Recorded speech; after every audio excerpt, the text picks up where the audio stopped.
Hi, Tori. Hey. Tori. Final week. It's our last day. I'm so sad. Okay.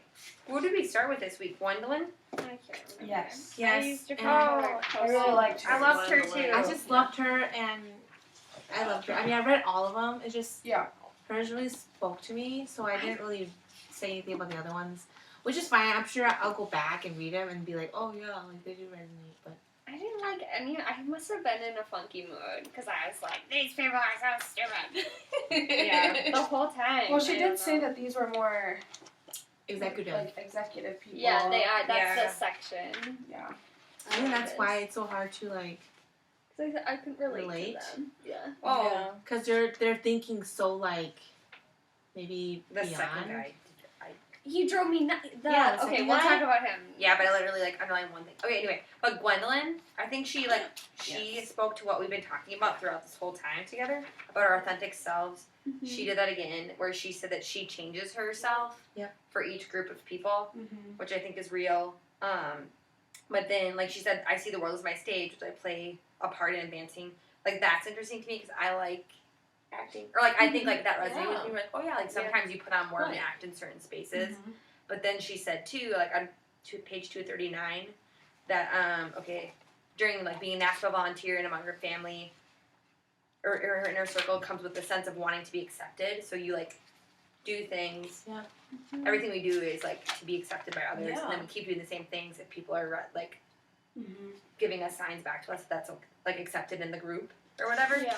So I thought that was like an interesting point of what we were talking about with how we like, are we living our true selves? Like, are we changing? But yes, because that's our true selves. And it's kind of weird to look at it from a bigger perspective too of, do you think we keep making the choices as an institution just because we're looking for like the affirmation of, oh, you're doing okay, that's fine, instead of rocking the boat a little bit. Right. You know, we just keep, oh, okay, this person says I'm doing good. Alright, I'm just going to keep doing what I gotta do then. Which necessarily isn't the best thing sometimes. Yeah. Yeah, Paul brought up this thing today in our meeting, Money. Remember the creativity thing? Yeah. The guy, I don't know how to say his last name, but his, like, the concept in psychology is flow, where basically, like, if you're doing what your passion is and you, like, lose track of time, you're also getting things done, you're in this, like, flow state. Anyway, it's really cool. Oh, This I think theorist, he has, like, a really cool long last name. Was it the TED Talk thing? Yeah, he's on a TED Talk, too. And he has a book called Flow. Yes. But he also, Paul's book is talking about creativity. And basically, this guy says that creativity is not real unless it's accepted by people in the field. So, like, his example was Emily Dickinson's poems were not actually creative unless they were found, because they were found, and people in the poetic community were like, yes, this is, like, good stuff.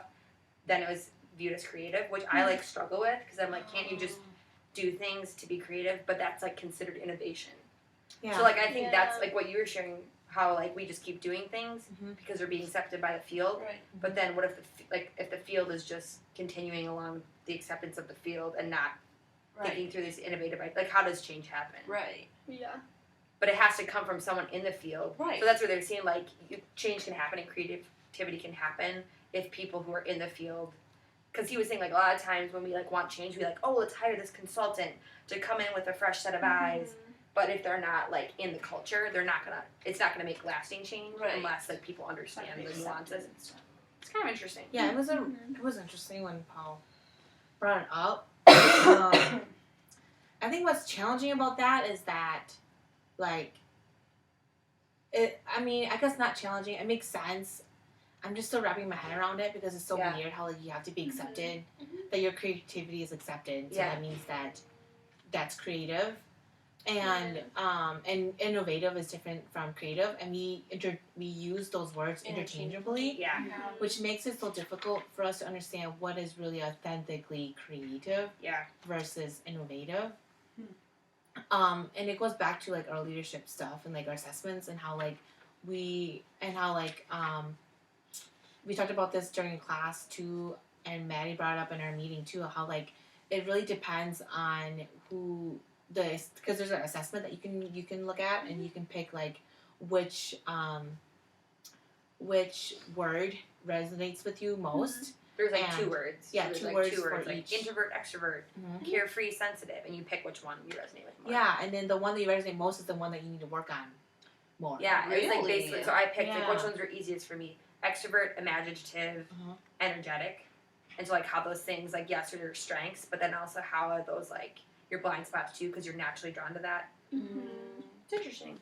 Yeah, and it's interesting because like back to like assessments, the ones that we did, it depends on your like your environment, how you feel. That really picks Yeah. out what characteristics that you see yourself as. So it's like a skewed, like for assessment, won't be like assessment for like higher ed, like in York's, it won't be really valid. But like for you to know, it's interesting. Hmm.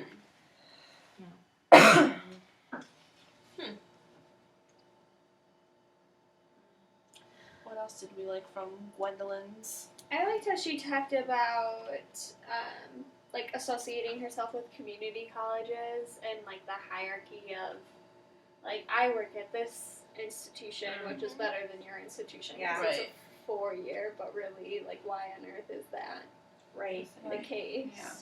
And the more, because I took the 720 course on community colleges, but then also with our, what was it? The very beginning of the semester, functional area project. Oh, I yeah. talked to somebody who was trio services at a local community college back at home, and just thinking about how many different hats they have to put on. So the lady that I talked to, not only was she a part of TRIO or the director of TRIO, but then she also did presentations for financial aid. She worked with students through financial aid. She was on the board for something, and then she was like listing all these different things, and it's like, whoa, you're doing so much, whereas, to be honest, someone at a 4-year institution has one thing to do, like one set thing. I think that's what draws me to smaller schools is I get bored. I could never work at like a D1 school. Your job is so, for the most part, your job is so specific. Like you do this, I would die of boredom. I love like the whiplash. People are expecting all sorts of things from you. Yeah. There's one quote that I was I wanted to challenge her, and I think throughout the whole, like, overall, I loved what she said. I love everything, her personal stories and everything. But she talks a lot about professionalism, and so then one quote that I found that was really interesting was on page 228.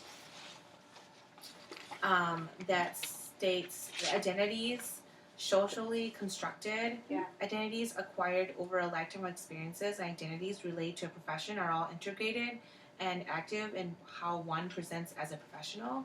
And I feel like, well, how far is like who decides what is professional in a sense, and where is the history of profession coming from, and like how, like, you can say all these things and like these socially constructed identities do shape your professionalism, but what is professionalism in a sense, and who created that? I think it's going back to the whole social construct of professionalism. Like, society defines what is professional. So, all this time hearing like, oh, wearing jeans to work isn't professional, but like I wear jeans to work sometimes. I'm like, oh shit, I do every day. Yeah, and I did sometimes today. yeah, no, but I have a that's blazer on, so I thought it evened out. but see, like Proud of you. something as small as that, wouldn't you think, oh, how I perceive myself, or how I talk, or how I go about with my students, that should be defined more as professionalism, whereas like, let's just look at what you're wearing today. You can't do the same thing. I don't know. Well, I think it also depends on like how your office. Yeah. Mm. I Like just think who career. you are. Like I could You not get to do wear- that, No, Yeah. especially if you have holes. I know. Like oh God, like But it's so stupid because you can It's get so the stupid. same job done in jeans, Yeah. or pajama but pants, if or you were, I don't know, like when I think about it, like I like having that like standard because it like it's for me it just puts me in the mindset that day. Right. Like Mhm. I don't think like if I was in student involvement, I would not dress up in dress pants and blazers all the time. Mhm. Now, if I was doing something, like if I had RA interviews, Right. I'd dress up. Mhm. I don't know. So like It's interesting. it's weird. I think our but- career field is interesting too because I think it depends from institution to institution Yeah. too. Because I know, like, I think certain programs even. Like, I know there's a student who used to work for student development. She's in the St. Thomas program right now. Mm-hmm. And I think they have to dress up a lot of the, like, they do dress up every day, which is fine. Right. Like, you dress up every day too. I could never work in career. Yeah. I could, but like, Yeah. that to me, like, being authentic, like, that's not my authentic self. Right. Mhm. So then, like, how that ties in, how we're trying to help people feel comfortable, which I think, like, going to your office, people, like, think you guys are legit. Like, wow, these people, like, are professionals, and they are going to help me with my professional career. Mhm. So I think it really does, it's interesting. Well, at Eau Claire too, it's such a formal university. Like, I never wore jeans. I would have Oh, never worn jeans I look like to work. crap every day. That's not bad. Yeah. I had Upper to buy slippers. 4 pairs of jeans when I got my job here because I was Oh like, my oh my god, gosh. people Wear jeans. wear jeans. But I don't know. I'd say, like, I'm more my authentic self when I am dressed Right. That's cool. up. I think that varies for everyone, so it's Yeah. interesting. And it's cool that, like, I think And our role I- allows for that. But I like when people walk into the office and think that I'm the one in charge. Yeah. You know? Yeah, Like, that's I fine. don't agree that, like, okay, you're dressed so, like, this, and this, but I think there's so many other things, like, going against us, like being a young professional or being a woman that, like, I'm gonna do my best Right. to, like, look nice so that you assume that I have some sort of power. Right. But But also, if I don't, you're gonna think I'm a student. if you come into my office though, you'll notice that I have pictures of like my old professionals, old RA staffs. I have a picture that I made, or a couple pictures that I made actually, and I have Ninja Turtles in my window. Like, so I think that offsets like Mhm. Mm-hmm. it's a welcoming environment. It's not like okay, Oh, this is so Right, I scary. have to, like, right, yeah, like totally. Yeah. Totally. It's interesting because I think some people Mm-hmm. feel most comfortable when it is, like, a formal thing rather Yeah. than. Yeah, I don't know. I think it depends on the context of Yeah. the environment. So, like, if we're going to a conference, of course we're all going to dress up. If we're just at work, and depending on our work environment, it's different. Yeah. Our home environment. Well, I went into Brad Caskey's office the other day. I had a meeting with him. I was just like go in there. And he has like Star Trek stuff all over, which is totally like I'm a junkie, so I get it. But I was so distracted the whole time that he was talking to me because I was like looking around at the Star Trek stuff. I don't know. I just think it's And I wonder if that's And then, like, his, like, at my office. Yeah. masters are on the wall right next to like a picture of Spock. That's what I was funny. about to say. Like, I wonder if that's what my residents come, when they come into my office, because it's like how my apartment is kind of, but like small scale in my office. So it's like, sure, I have my degree, but then I also have like a bunch of owl mugs that people keep giving me, or like a little statue of something, or flamingos, and it's just Yeah. weird. Yeah, my office is so different from my house. I don't know why, but I think I just have more time here to like create, and at home it's like whatever. I think, yeah, that, like, plays into who you are, though. Like, Yeah. if you need that creative outlet of, like, Mhm. to make you feel comfortable in your space, like, that's what it's going to look like. Right. Right. I have a ton of pictures. I like Got that. a lot of things. I have a lot of things too. It's everywhere. You've seen it. You've been to my office. Sometimes I have to write like sticky notes. My main one now is the problem isn't the problem, your attitude is the problem. It's good. 'Cause I need that reality check like every day. Yeah. Yeah, I feel you. self-talk. Good Yes. reminder. Yeah. Self-talk. The next dude, I did not. If this is what I'm thinking. Brian, Yeah, I didn't really click with him, 0%. but I just kind of read it, and I just kind of like, okay. oh, Okay, like no, the he isn't the one academic that I versus disliked. non-academic I didn't think kinda. anything else. That's what he was talking about, right? I know, I was trying to pay Yeah. attention and I only underlined, like, 2 things. I couldn't underline anything because I couldn't, like, I just didn't. I mean, I don't know if it's a bad thing, but I just didn't really connect with him. Yeah. That's okay, I guess, Maybe picks. So I think what bothered me about this one is that we always focus on faculty and administration being so different Mhm. all the time, Mhm. and I think it's just an excuse now Yeah. that okay, well, faculty is this, and this, so I'm just not gonna work with them. I'm not gonna try to collaborate. Mm-hmm. It's not gonna work out in the end. Yeah. No, I agree. I don't know. I think we're learning that in assessment too. That it's just a lot of, I don't know. It's sad to say, but it's just a giant excuse. It Oh, really A lot of is. he said, she said. I want to Yeah. say something. Yeah, it really is. And I like speaking of assessment, so like I think that the barriers that I kind of talked about, like trust and like Yeah. play into the Yeah. collaboration and Yeah. all that. It's like I actually brought this guy into my post for assessment, and I was like, what did I say? In order to like gain that trust, we have to be vulnerable. So we have to give up some of that like control and Yeah. be willing to like give a little to get some. Yeah.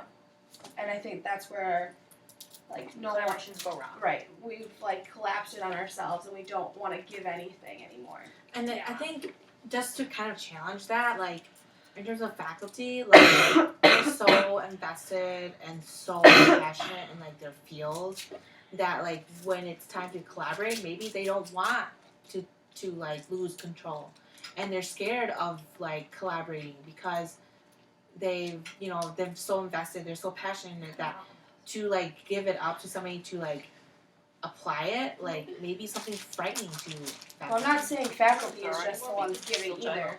Both sides have to want to give in order Right, to but I'm just get. saying like their fear and their perspective. I'm wondering though too, kind of going off of like, the challenges, blah blah blah. Do you think, because you said like, we have to, give a little to get something out of it, and do you think it, because we're such a helping profession all the time, constantly giving out, our energy, everything else, do you think that causes us to be like, I always give, so I don't want to do it in the sense of So collaboration? if we're always giving, why would we say that? Mm-hmm. I don't think we are always giving. I don't though. think I we think are. we're I don't like think we're all giving. no. I think we I like think we're hold all our resources. huddled in the corner, like protecting our pebbles. Yeah. That's what. Yeah, that's it. Yeah. We'll give like our personal selves, but like I wouldn't lend you a pen. Yeah. I would. But. See, which is so crazy because I think about like with Res Life, Money called me up one day and was like, student involvement needs the beanbag things, and Oh yeah. yeah, and so it makes me think of like Thanks. yeah, and so I was like, oh, the corn toss, cornhole, whatever that is. Cornhole. There you go. And it's like I did my best to like drop what I was doing to help out because I like, for me, I want to collaborate as much as possible. And I know like when you all came into the halls, I felt really shitty when we couldn't get enough students because I know like I wanted that key piece. So I'm wondering too if it has to do with a little bit of department wise. Not to say that everybody in Res Life is like, let me give you all of the things, but I think it's interesting what people will give and what people won't. Mm-hmm. Because right now with learning communities, it's very interesting because like we need the College of Arts and Sciences to provide the classes, and like Residence Life needs to give us some control over the programming, and then we need to be able to know what's going on so we can get students in, like let them know that it's a thing. And yeah, it's not working. It's not working. It's not working. From your perspective, it's not working, Well, or in general, you're saying. I'm thinking we won't. Well, because my meeting with Brad the other day was not about this, but then it turned into it, and he was like, the learning community classes aren't on my priority list, and if it comes down to I get to ask what I want, because they're cutting so many classes, those aren't going to be it, and it's not personal. Which I thought was like a very bold thing to say, which is, I mean, fine, if that's how you feel. Kind of better than straight up though. Yeah. Yeah. Maybe like Yeah. Yeah. I mean don't not know. better of the outcome, but like at least it was straight up. Right. So I think they're poor in the fact that we didn't do anything really for them this year, and then failed in the fact that I don't even know if there will be learning communities next year. Like we can't get our ducks in a row. No. So learning communities, is that like I don't know this, but is it like budgeted through tuition, or is it just kind of people just do it and it just happens? Part of it is comes from the new student fee, Got it. so it comes from our office, and part of it comes from Residence Life's budget too. I was gonna say I think it also depends on where you are at institution wise too. 'Cause, at ISU, it was you had to pay, I think, a little bit more just because Mm-hmm. our halls were open 24 hours, 7 days a week. Like, we didn't close during breaks or anything like that. Mhm. And so the students ended up paying more for their rooms, more for the communities that they're living in because of the specific buildings. Yeah. So I'm wondering if that also contributes to, oh, here's some Yeah. extra Well, funds. isn't there like a lack of students living in the dorms in the halls right now? Yeah. Yeah. That's kind of having that difficulty of creating more, like having the budget for Res Life to have these programs because of the lack Right. of the lack of students wanting to stay here after their sophomore year. Because I know they closed down 2 halls, the fourth floor of 2 of them. So there's absolutely no one. There's no Is that kind RAs. of eerie? It's kind Yeah. of freaky. Well, especially when people go up there and like Make do out. stupid stuff. Yeah. Well, one kid I think just somehow broke into the room and like was just chilling there. Yeah. It was, Wow. like, yeah. That's scary. I see it. I mean, like, I would, Right. No, but I would like, like yeah. want to do it. Yeah. Not break into it, but like want to go up there. Yeah. And be like, ooh. Yeah. I wouldn't. See, so how do we? So then that's like a piece that I don't know if Or Res recruit. Life is working on is trying to 'Cause no one's up there. recruit or not. I don't know, like trying to make sure that trying to make a welcoming environment But so that's then like the thing, students is, can like, just come in. I try, like, me as a hall director, I have done that, and to be honest, there's hardly anyone staying in my hall from, like, a turnover rate from this year to next year. Everybody doesn't like how, I guess, constricted the rules are. Nobody wants that, and that's something that I also see at ISU as well, is it gets to the point where it's like, I don't want someone to tell me what I can and can't do when I can. Like, I want to light a candle, or I want to drink if I want to drink, and that's a lot of people choose to live off campus just Right. because. I think it's funny though, like living off campus, you get a little more, but Mhm. you have a still can- yeah. landlord. Yeah, You sign a lease, and there's things Yeah. you can and cannot do. but people live in that ideal world of I it's know. going to be better when I move off campus, but then you, yeah, right? No, I mean it's true. Yeah. Who's So gonna maybe help it's like you? a whole departmental like intervention in a sense of like how do we get students to stay here and how do we maintain our like student population on campus as well as making sure we have programs that really ensures their success. So that's, I guess, like from what I think about from a housing standpoint, Mhm. and again, this isn't to like, let me point fingers at different departments, but I know like if we had more students and if there were more things to do on campus, if the community had more stuff, whether it's coffee shops or restaurants or something like that within walking distance, then I feel like we would have a better pool of people who would be drawn to stay on campus and chill and hang out. But for the most part, people Yeah, there's want to not stay enough. here. Do you think it goes Space. back to the UC too and not having Yeah. that space of like a Soft coffee space like and, a coffee shop a feel pub. space Yeah. to like do homework and There's- like want to? Nowhere, personally, I feel.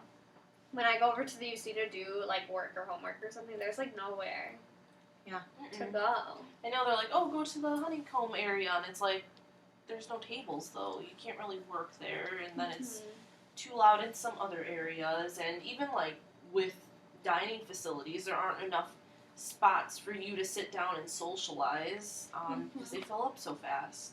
So I think there's just different areas that we can work on that is kind of like the cause and effect, where I don't know, we can't really have a welcoming community if these factors aren't into play. I agree too because when I go study like at Starbucks or like Caribou, like it's all IWF students, like hanging out there. It's like, like what? Why are you guys all here? Like you have a library, I just go there because I like a coffee feel, and they probably do too. That's probably why they're there. Right. And so then how do we like?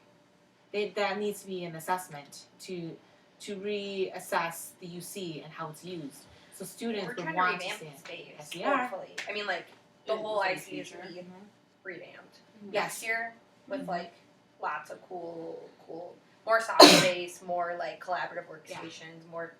It's going to be way different. I hope we're using like the second floor and adding more like how like Eau Claire is, where we had like every floor had like little like Nooks. tables and like nooks, and each section, like each hallway had like 4, 6, 7 like tables and chairs that was sitting there. And they all had different like atmospheres. They did. Depending on like what you wanted, you could pick.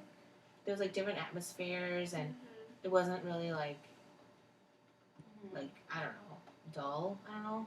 I mean, you go to the third floor, it's really dull. It's like Well, it's, again, going back to space and how effective it is on students is the fact that, like, we as a department, like Res Life, can't rent out a room in the UC without having to pay for it, especially tech. And so it's like, well, how about these students who are paying for this building can't even utilize it because then they have to pay for, you know, a spot. And why are they paying for it? Right. I mean, they're only paying for technology, from what I heard. Mm-hmm. The room is free for them, but it's like, why are you charging students when they bought this damn building? Yeah. And in the first end, place? like, because when we rent those rooms, like, that's not that's student money. Exactly. We're then using, I don't know, to me the room rental thing doesn't make sense. Me too. No. Because we all have, every department has Just money like from circling students. money around. Yeah. I hate that we do that all the time. It's kind of Why? stupid. It's like just wasteful. Why are we doing that to ourselves? You know, we're supposed to work together to bring money in, not like Shuffle it share with around. everybody else. Like, Yeah. what the heck? I don't get that. I agree. I don't like that rental system. I get, like, productions, like, you have to pay for the students to work, but, like, renting a room and, like, technology, like, what the heck? That was a really long tangent. Sorry. I know. Off of. No, but it makes sense, though. Like, we're trying to figure out, like, a way to have students be more alive on this campus than they are. And I think it is relevant to this conversation. The leadership role, I guess. As, like, what are we going to do as grads? What are we going to do as student affairs professionals? You know, if we stay here, we don't stay here. Are we going to make an impact? It Short was term or long term? Elizabeth that I didn't like, Okay. but she's a little ways away. Isn't she next? No, Viola. Oh, well.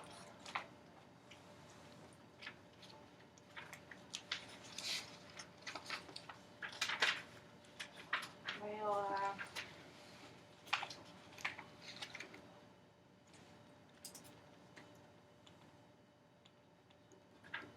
Any thoughts on her? Nothing life changing. One thing that I highlighted was on page 244, where she talks about learning that much of what she did was teaching. Yep. And I think that's important for us to realize that, yes, faculty have, like, control over, like, classes and that type of teaching, but what we do, we should also incorporate teaching into it as well. It shouldn't just be, I think, like, programming, how Tori talked about that, like, our problems aren't going to be solved by programming everything. And so how can we take that, like, teaching in what we do and put that into what our RAs are doing or what our peer advisors are doing or whoever we're working with? How can we take that, instead of it just being a job, they're doing this, like, how are we going to incorporate teaching into that? I even think about like with training sessions, I guess. So I know again, sorry for the comparison, ISU, but we did our last winter training, and it was cool because it was diversity advocacy came in, and it was the dean of students, and he talked about how he has privileges and, like, went through how his family was slave owners and, like, where he was at from now and, like, did this whole progression. And we talked about, like, all these different identity, like, theories and just different things that were just very helpful within our position. And I thought that was nice to kind of have that connecting piece of, like, oh, let me realize what I need to learn or what I have to then transform that into creating relationships with other people. And I think here, that's something that we're lacking. Like you said, it's very programmatic. Like, let's do a mug contest or something like that, and not talk about the actual aspects of diversity or, you know, anything else that's going on in real life. I think we're just shying away from it just because, again, it's that whole idea of rocking the boat. I don't think anybody wants to talk about the issues at hand. like with the what was it last month, the Black Lives Matter movement, right? Mhm. We had posters for that, but we didn't advertise it. Like, it wasn't a requirement for our RAs to go. It wasn't. I had no idea that it was happening. Yeah. Until like the week of. Oh, the Black Lives Matter Yeah. conversation? That was cool. I And liked it. that's what I mean. Like, why isn't things like that being prioritized? But then, let's talk about, I don't know, something stupid. Like, let's talk about weigh ourselves right now, because I think body composition is more important than, or let's have RAs be involved with wellness. Well, wellness is important, yes. But there's also, again, like, just bigger issues people need to be more informed Having a on. variety of conversations that need to happen that's not happening. Right. I think it's interesting too, though, like, so with those topics that matter, like, we expect students to want, or like that they should, these are good things and they need to learn about them. But like, I think with RAs, it's almost easier. It's like you have this group of people that you've cultivated relationships with, where like that would be way easier to plug in of like, hey, we know each other now and we're going to talk about things that actually matter. And like, yes, but like, I always struggle with these things that are so important are the things that get brought to the wayside or get cut because the numbers aren't there. Right. People aren't going. We pay thousands of dollars for these speakers that they won't come. Like, students won't come. And so it's like, how do we, in our individual circles, which blows because obviously we want to affect the larger campus, but like, we have to plant seeds with the students that we interact with. Honestly, we do. Yeah. Planting seeds is the key to like having these conversations happen, because even like as grads, we can't do much besides like maybe question like our like other departments, but like we're leaving next year, so we have to plant the seeds, which those students, we have to empower our students to plant seeds, so then they will be empowered to carry on whatever that they feel like needs to happen on this campus. And I think that's the issue too, is though you had said like, with grad students there's not much we can do, but I know like I'm guilty of it. There's a ton of things that I could be doing and I'm not doing them. Like, I could be having those uncomfortable conversations about, what's going on in the world, what's going on here, what's going on locally, or just anything.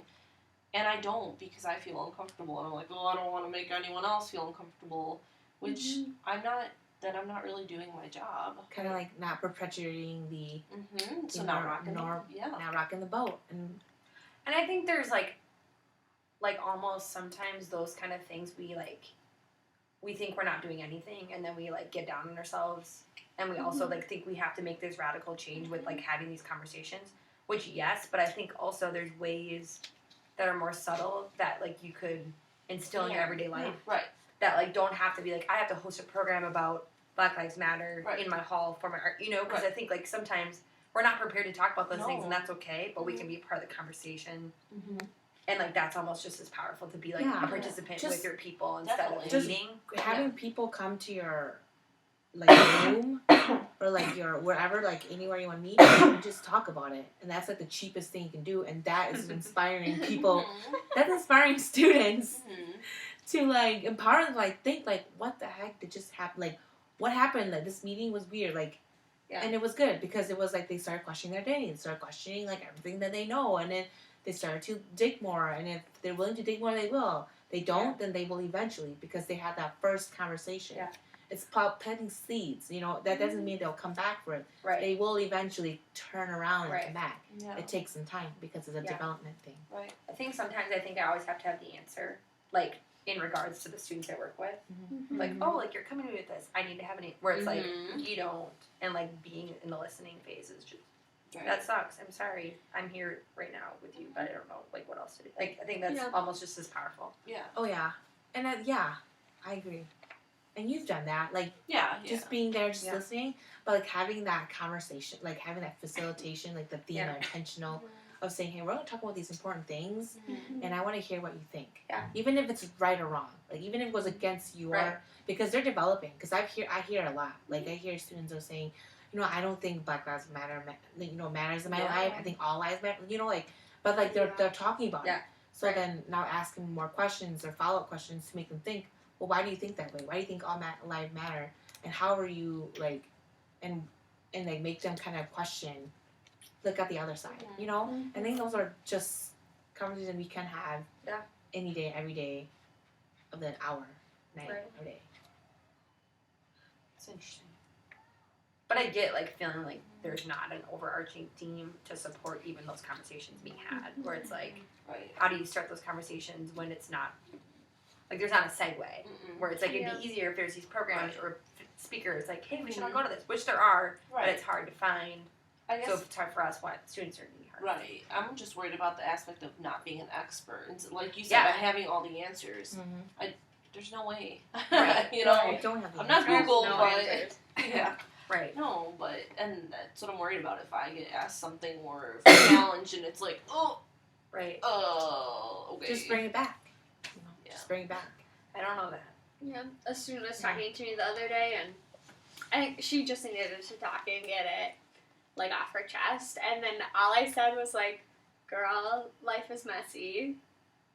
Pick it up and just keep walking. Yeah. And, like, I was like, that's probably not the right thing to say. Yeah. I don't know. That's the brutal truth, though. Shit sucks. Yeah. Pack your bags and keep going. Mm-hmm.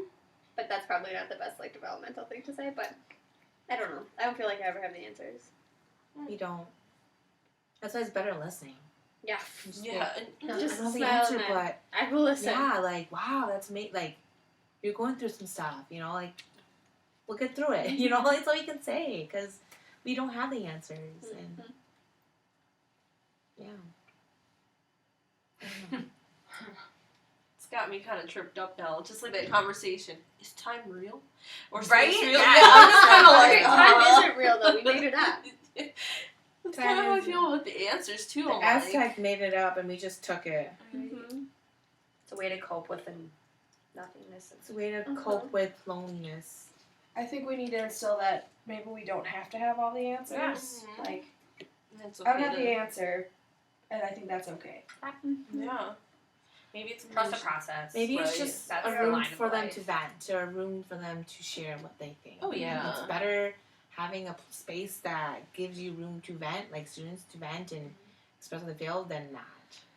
So There was a woman who was a waitress for me recently, and she had this huge tattoo, "Trust the process," on her like arm, and I was like, oh my gosh, I love that, like blah blah blah. She's from River Falls, she went here, but she's a or she's a counselor, Okay. and I was like, that's amazing. That because literally, I bet she's just like everything. Read It's my like, forearm. like losing it. I know, looking like at I'm like, her. oh wow, you really live your practice, like that's amazing. But I think it's a good like It's a good reminder. that helps me like I think through Trust that a the lot. Of, like, process. whoa, this is just a part of it.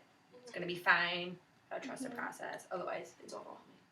Which is still okay. That's a good way to kind of wrap it up. Yeah. When you don't know. Yeah. What to say, because you For real. don't have the answers. So Plus- just trust the process. I like to remember that things that like felt like the end of the world, like even 2 weeks ago, Oh, Yeah. they're fine. Like what? We're still here. Right. Yeah. Yeah. Couldn't convince me that 2 weeks ago. No. No way you could have. I know. I think that's universal too, where it's like there's some things that things are like different things are hard for different people, Right. but the journey is so the humanness. Right. Yeah. Should we move on to the next person then? Mm-hmm.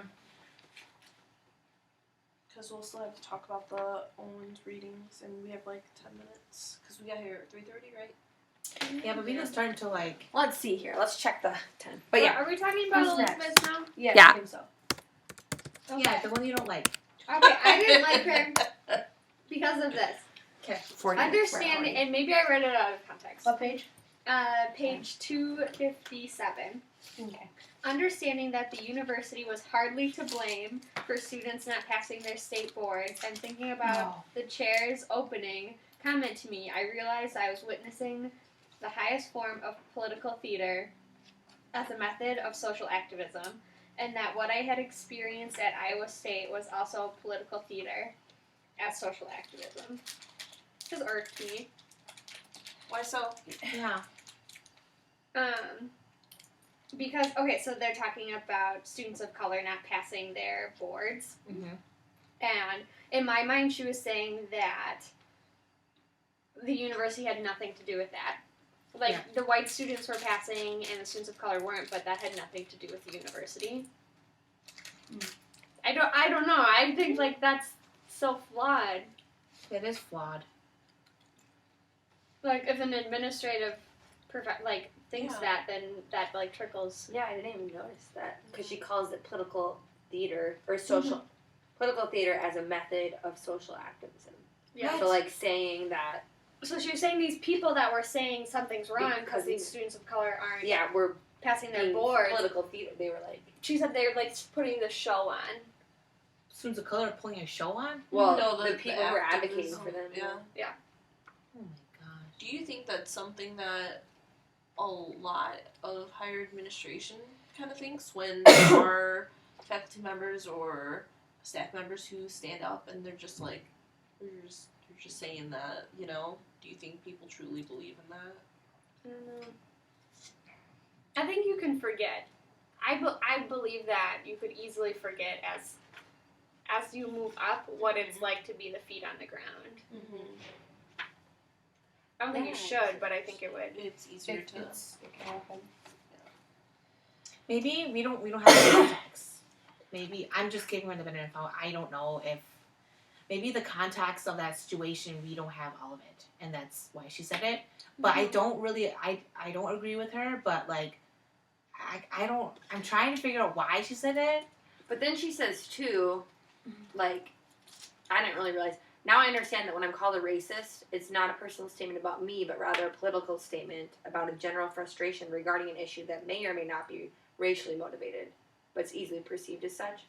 So basically she's saying that, like, if someone calls me racist, it's probably because they're just angry, but I'm not racist. I think she's. Yeah. She's trying to cope with, like, being That's what white yeah. and, like, her actions. I don't know how. I don't get what she means by that. Right. Because as a. Which I get sometimes people could maybe throw that out, like, throw that to someone if they're, like, you know, I get that could escalate fast. And then I you mean, I say think that. she's just trying to say it's not my fault. Yeah. She's trying to Yeah. say it's not my fault. And so I'm just not going to let it bother me. Totally. Maybe because she had experience that somebody She made did. her feel like. Well, she, someone called her racist Yeah. at the last school, right? Or that's like Right. what she shares about. And then that probably makes her like not want to think of herself as a racist. Yeah. So she uses. Well, even here, she Oh, man. says, I went to a women's college because I wanted to, not because I felt I had to. And talks about how she didn't feel like prejudice against her gender or like privilege because of her race until she went to grad school. Yeah. But I think to say I went to a women's college because I wanted to, not because I felt I had to, was kind of a naive statement. What does that Why mean? did you want to? Right. Because Like, what people is- were telling you that's what you do, Or were you curious, or you thought you were smarter than them? That's why you want to go there and challenge them. Well, I just think there's so many like So many social, reasons. you know, you don't realize that like Because that wasn't actually your choice. Yep, that's how I. Okay, so ISU there are specific floors for just all female floors, where the rest you can like co-ed or whatever. I had a friend my freshman year who was like, yeah, my mom wants me to move to Monroe, which is like an all-girls floor, but that's okay because I want to. You sure you want to, or is it because of the social factors that are affecting you? Your parents aren't comfortable with the idea of, trust. Okay, are you gonna be, Right, are you right. are you smart enough to make your own decision? I don't Yeah. know. Without trying to be too judgmental on the parents, but just thinking about that though, what factors are actually causing you to want to do something like that? Then, yeah. Well, because in the one women's studies class that I took, we had one day on like how women now use like their sexuality as power, and like Beyonce was the example, and how people are like, she's an independent woman, like she does what she wants. But then the flip side of that is that she's like, her sexuality is her power because we made her that way. Mhm. You know, like it's not actually power. It's like we have so much control, or like The media. the media, right? Like she's not powerful. She's not She's powerful, just using she's using her sexuality because we told her it would work. she's Yeah, That was a very, objectifying. very Yeah. simple way of No, stating that. but I like, mean, it's So valid. it's- She's being objectified mhm. as a source of power. But she thinks that it. Not to speak for Beyonce. I'm not trying to. But she thinks that like she is powerful. Right, Because the media has given her Mhm. that brand. right. Yeah. So she uses that to her advantage to make a statement. Which is good, sometimes good. Mm-hmm. And at the same time, is that perpetuating the system of Mhm. like saying that, you know, like of saying that, hey, Donald Trump's ideologies as a brand. Like, does he Yeah. actually have power? I mean, he does, Mhm. but I'm just trying to think of Power like your as in money. concept. Like, would that apply where because people are giving him the power? Mm-hmm. Does it Based matter where our power Kind of. comes from? Right. Like, Like, because it's still, yeah. that's a good question. Yeah. Like, I don't know, like, Beyonce was able to go to the Super Bowl and she did the Mm-hmm. Black Lives Matter, or not the, Formation. Black the Panther. Black, that, yep. Did that, and then there was a big conversation about it. I'm not saying, like, obviously there was bad stuff being said, but Mm-hmm. there was a conversation about it.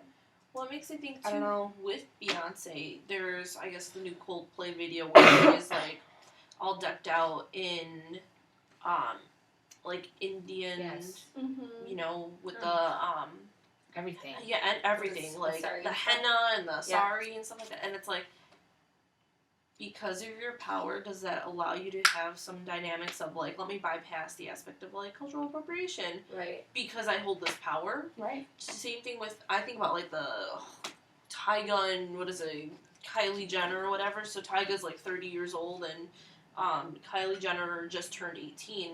And the point of like, Are they together?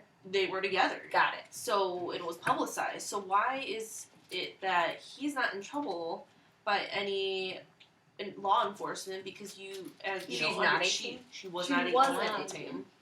Right. She was underage and they were talking about sleeping together and stuff like that. So why was he not reprimanded? Right. It's because the amount of power that he has, you know? Yeah. Oh yeah, Oh. gender plays a big Oh, don't worry about part. it. You just put it on my table. It's interesting. It's interesting. Yeah, so I don't know. That's what I think about with power. Is just like, one, it allows you to have so much influence over everything, and people have the ability to be like, oh, you're so powerful.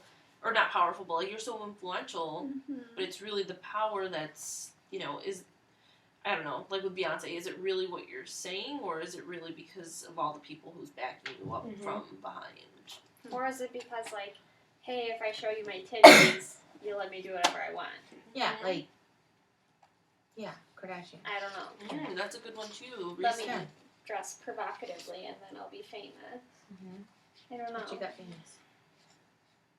I don't know, but that's interesting. The media is screwed itself, so it's a messed up issue.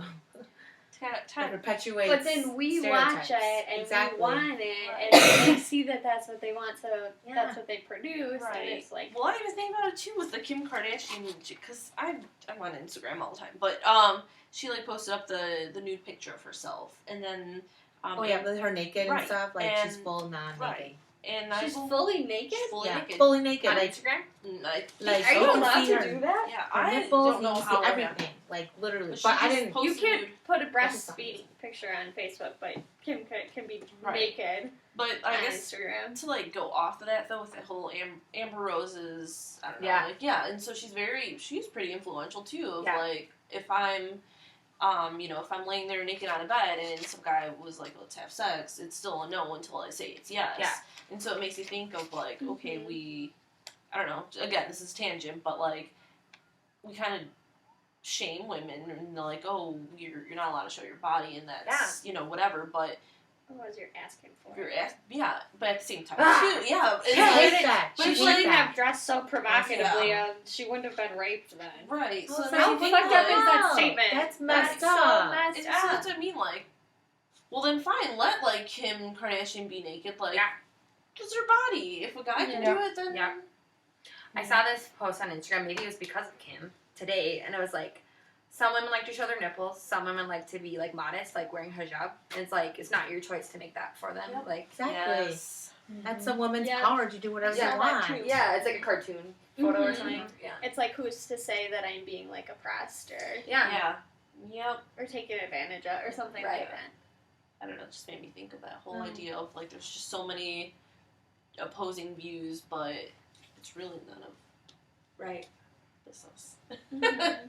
Let me sip on Yeah, my tea. it's just a stupid. But then it's interesting too. She chose that, yes, but like how you were saying, like, is that I don't know this about Kim, but like, is that society, like societal views of women is to be beautiful and like whatever, like sexy to get attention, to get power, to be. Now, in this case, though, I don't think Kim Kardashian has power. Right. No. Not compared to Beyonce. She obviously she has power. Yeah. She's famous, Right. but I don't think Not on the same level as Beyonce. not in the same sense. Like, I'm not gonna. Kim Kardashian sounds ridiculous when she says things. Beyonce doesn't. You know? Does that make sense? In our Yeah, opinion. Because I feel like Kim Kardashian does have, she has to has have a lot. followers, or she wouldn't. Well, she does have followers. Yeah. But She has a lot. But like, People if you worship came her. down to it, like if you were going to, if they talked on the same same thing. Yeah. Yeah.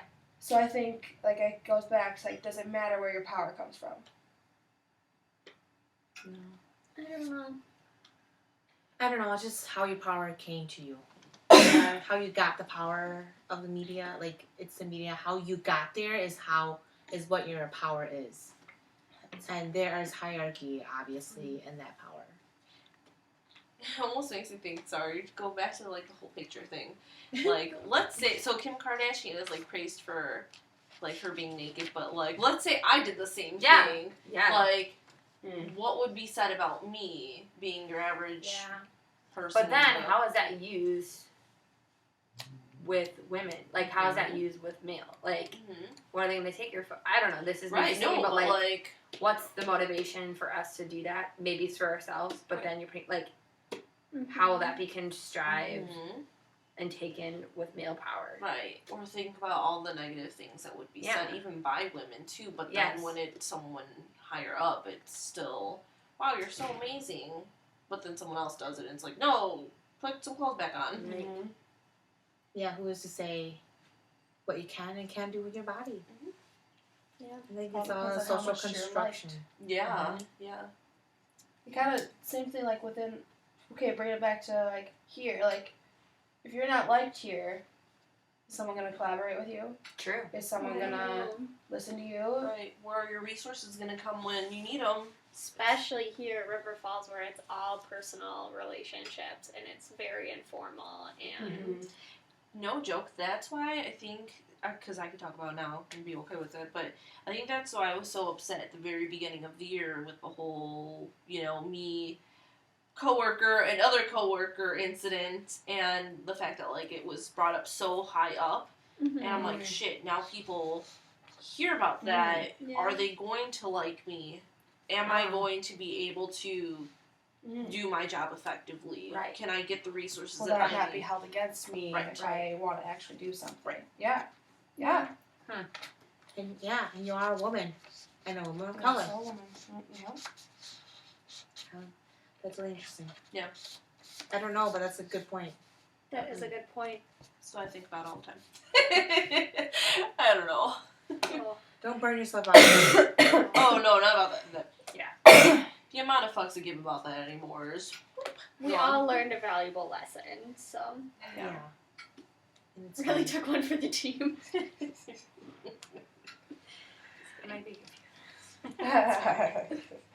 We'll talk after. Cool. Cool. Great. What is the time? Should Oh, we close it out on should something? Oh, we should go over an Owen and reading? Wait, we let's just talk had about some Owen readings. we just had out after that. I forgot mine. Money, you got all the resources of RD2 well. Okay. Help us out. Okay. Who wants to go? I'm trying to look at what I said. Did Owen talk about like critical reasoning? How we have to like something with like providing spaces for individuals to have more in-depth conversations about Yes. cross difference. Alicia said, valuing the human perspective and engaging the whole student outside of the classroom is something I feel strongly about in my role as a leadership and volunteer GSM. Oh yeah, yeah. So like with lead, I think a lot of what I read resonated with the leadership program that I am a part of right now. where like I have these 18 first-year students who literally like will sit for 2 hours and are leaders already. That's why they signed up for this program. So it's like that whole debate of like, these people would already be leaders, but like how I can engage them in critical thinking and I can engage them with like talks about diversity and that sort of thing. Mm-hmm. But even with that, and not having someone who's devoted to that on this campus, I don't feel like an expert in order to facilitate that sort of talk, where I've been a part of a lot of trainings. Yeah. But it's like, it's not going to do justice for me to like half do it and then like maybe get some things wrong and then people asking these legit questions that they want to know. So that's like a struggle, I think, within that. But I'm wanting like these people totally engage in critical thinking about their leadership style. I've learned a lot of like different various aspects, but I think we need more spaces for that, and I think we need more people. Not that like we're not knowledgeable, but there just needs, I don't know, I guess I feel like not an expert, so then I feel like scared to do it. Mm-hmm. But I think, like we said earlier, like just listening, Right. Yeah. it's Totally. like the most powerful Totally. thing that we all can do Yeah. when we don't know the answer. And you might not feel like an expert, but the students don't know that. Yeah. And I don't think it's not like you're tricking them or anything Right. either. And then I think they'll be happy to have that conversation with someone. Yes. Because Totally. If sometimes they it's wanna be almost there. better to have it not with an expert. Yeah. Does that Yeah, make sense? good. Like Less I'm intimidating. I'm so much more comfortable saying Think so. something stupid Yes. because like you don't have a doctorate in this. Yeah. Not that you have to have a doctorate to be an expert, but Tasia, do you know what you read? Do you want me? I to haven't. give it I up? read or Okay. wrote. I read the Priest and Clemguar. I totally butchered his last name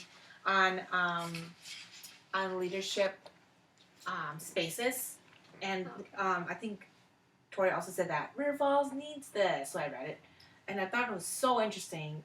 In a sense where I think a quote that's from the book said that educational practice of socio-cultural conversations with peers is the strongest predictor of social responsibility, responsible leadership capacity for students across demographic groups. I feel like, yes, River Falls lack that big time. And we talked about it, like, the whole time. But that's just something that we need to work on. Right. Like, the institution itself. I think we can all work at it, but I think it needs to be a big value for everybody. Totally. priorities. Yes. I think I read like the second one, chapter 5 or something. But something that I liked was the emotionally intelligent leadership, the EIL. Oh, yeah. Yes. And that one aspect I thought was important was the awareness of setting and situation. Yeah. And I think we kind of forget about that once in a while. We want to talk about our emotions, our perceptions that we have, but then of others as well. We don't think about the context that we're in or that many of these settings have happened. Like I came from a high school that was predominantly white. There were students of color, but very few. So like I didn't engage with those students because I felt either uncomfortable and I didn't know that was okay to be uncomfortable until I got to college. So my settings changed where I felt able to do those things a little more easily. But I think we forget that it's okay if you haven't had that experience, but now that we're talking about it, what can we do to like get you more comfortable and learn? So that's why I thought that was important. It's great. That's a valid point, yeah. Right? Like it's okay that you haven't had experiences with people of color or different genders or sexual orientation, but now what do you now? Right. Yeah. Like you're gonna encounter someone that's different than you. It makes me think of, and not to call her out or anything, but it makes me think of Janie, because I remember at the very beginning of the year, she didn't have much interaction with anyone from LGBTQ communities, and it was very like, I don't understand, this is dumb, blah, blah, blah. Not like purposely being like that, but now she's very, and now it's, I'm proud of her because now interacting with so many people, students, coworkers, whatever, she stands up for everything. She's like, hey, I'd rather rather have you say you all instead of you guys, or could you, Yeah. try using the correct pronouns, and I don't know, it just makes me think of the spaces, Yeah. honestly. It's okay to not have that. You don't have to be an expert, right? Expert. You're here to learn. Theme of the night. You don't have to be an expert. Yeah. Don't have That's great. That's what we'll title this talk. Yeah. Yeah, I don't like have it. to be an expert. We're not an expert. Okay. Are Cool. we signing off? Yeah. Signing Yeah. off for the last time. It's been real. It's been fun. I'm so tired. Yes.